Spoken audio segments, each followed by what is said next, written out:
So this is the Japanese imported car, 2008 ISF.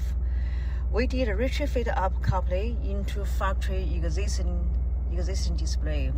Once we're done this the retrofit, just use the phone up button, hold it down, come to Apple CarPlay. That's wireless Apple CarPlay and also wireless underwater mirror link as well. So you get the Apple CarPlay, and also reversing cameras works as well. So factory camera works as well. And once you're back to normal, you get a CarPlay.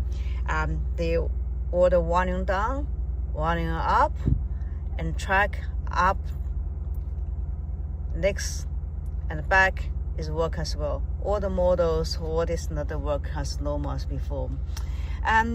So there's the map. You have a map. You have message here. So you get in here, maps. Go back to the main menu. You go next one.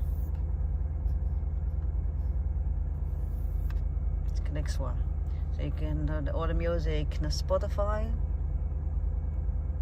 You can Spotify as well. If you have any questions, please just call on 029644 8625. Thank you for watching.